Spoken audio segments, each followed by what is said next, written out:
Transporte electrónico a través de sistemas nanométricos. El transporte cuántico. Durante los últimos 60 años, el ser humano ha llevado a cabo una intensa carrera hacia la miniaturización de los dispositivos electrónicos gracias al desarrollo de la electrónica de semiconductores. Queremos más potencia y capacidad de almacenamiento y disminuir al mismo tiempo el tamaño, peso y coste de los aparatos. Para mantener el ritmo actual, en tan solo 10 años necesitaremos dispositivos del tamaño de unos pocos átomos. ¿Cómo de pequeños serían estos dispositivos? Unos pocos átomos equivalen a tan solo unos pocos nanómetros, siendo un nanómetro la millonésima parte de un milímetro. Un átomo de oro, por ejemplo, mide aproximadamente 0,3 nanómetros de diámetro. Por debajo de los 10 nanómetros, sin embargo, es un tamaño inalcanzable para la electrónica de semiconductores, por lo que en los últimos años han surgido nuevas estrategias para crear dispositivos de tamaño nanométrico, lo que se ha dado en llamar nanoelectrónica. La nanoelectrónica busca construir circuitos átomo a átomo, utilizar una única molécula como componente electrónico, lo que se conoce como electrónica molecular. Pero es importante tener en cuenta que al trabajar con estructuras nanométricas, las reglas del juego cambian. Veamos primero cómo se mueven los electrones en el caso macroscópico. En sistemas con dimensiones superiores a varias decenas de nanómetros, se satisface la ley de Ohm, según la cual la corriente eléctrica es proporcional al voltaje aplicado y la constante de proporcionalidad es la conductancia eléctrica, que es la magnitud inversa de la resistencia. La conductancia de sistemas macroscópicos, como un hilo metálico, puede tomar cualquier valor, dependiendo de las características intrínsecas del material y de la geometría del mismo. En esta fórmula, sigma es la conductividad, una propiedad específica del material que indica la capacidad para dejar circular las cargas eléctricas. S es el área transversal que atraviesa la corriente, y L es la longitud del hilo macroscópico.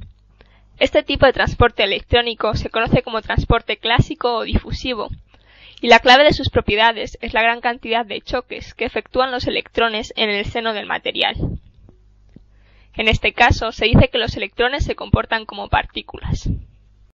Disminuimos ahora el tamaño de nuestro hilo. El hilo más pequeño que podemos imaginar estaría formado por un átomo o por una fila de átomos. En el caso de los metales, el tamaño de este hilo es del orden de la longitud de onda de los electrones, por lo que nos encontraríamos en el régimen de transporte cuántico. La naturaleza ondulatoria de los electrones es la preponderante, y aparecen fenómenos de interferencia y difracción, igual que en el caso de pequeñas ondas sobre la superficie de un estanque. Esta dualidad onda-corpúsculo de toda partícula es uno de los fenómenos más asombrosos que se observan a escala atómica y que es descrito por la mecánica cuántica. Un electrón, por ejemplo, tiene propiedades corpusculares como masa y cantidad de movimiento, pero también tiene propiedades ondulatorias como longitud de onda y fase. Además, se manifiesta un comportamiento u otro según la situación. Cuando un electrón colisiona con otro, predomina el comportamiento corpuscular de ambos, pero también un haz de electrones presenta el comportamiento típico de una onda cuando se difracta al pasar por un pequeño orificio de tamaño similar a su longitud de onda. Volviendo al hilo nanométrico, como consecuencia del comportamiento ondulatorio o cuántico de los electrones, aparecen fenómenos muy interesantes. Para estudiar con precisión las estructuras nanométricas, en ocasiones es necesario disminuir la temperatura hasta un valor cercano al cero absoluto, pero algunos fenómenos son observables incluso en condiciones ambiente, como es el caso de la cuantización de la conductancia. Realizamos un pequeño experimento. Sobre dos bloques macizos colocamos dos hilos de oro enfrentados, de manera que cuando acerquemos los bloques, los hilos entren en contacto. Conectamos uno de los hilos de oro a una fuente de corriente y el segundo a un osciloscopio donde observaremos el voltaje asociado a la corriente que pasa de un hilo al otro. Acercamos los dos hilos de forma que pasa la máxima corriente posible. Con pequeños toques en la plataforma que mantiene los bloques, hacemos que el contacto entre los hilos se rompa. Al romperlo, vemos en el osciloscopio que el voltaje cae a cero, pero a veces lo hace con forma de escalera y con peldaños más frecuentes en unos valores que en otros. Recogemos todos los datos gráficamente en una distribución de probabilidad.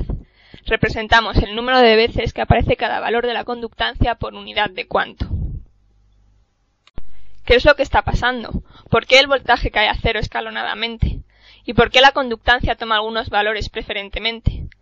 Lo que ocurre, si lo hacemos con un poco de cuidado y paciencia, es que podemos hacer que el contacto no se rompa de golpe, sino que pase por un contacto de un átomo o de unos pocos átomos el tiempo suficiente como para ser registrado por el osciloscopio. Es decir, podemos ser capaces de crear un hilo nanométrico. Y el fenómeno que observamos es la cuantización de la conductancia. La conductancia toma preferentemente valores que son múltiplos de G0, o cuanto de conductancia.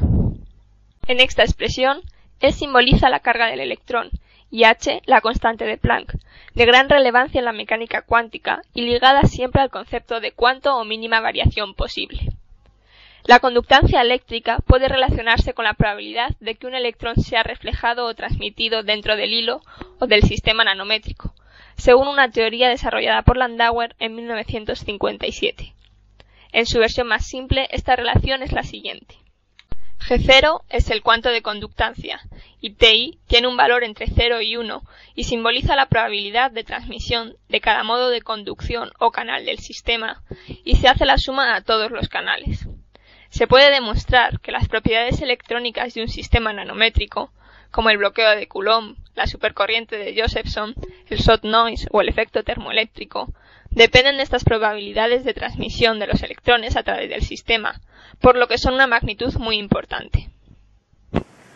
Hoy en día, y tras más de medio siglo de investigaciones y simulaciones, son muchos los secretos de la nanoelectrónica que nos quedan por desvelar, muchos los comportamientos por comprender y muchas las aplicaciones a desarrollar.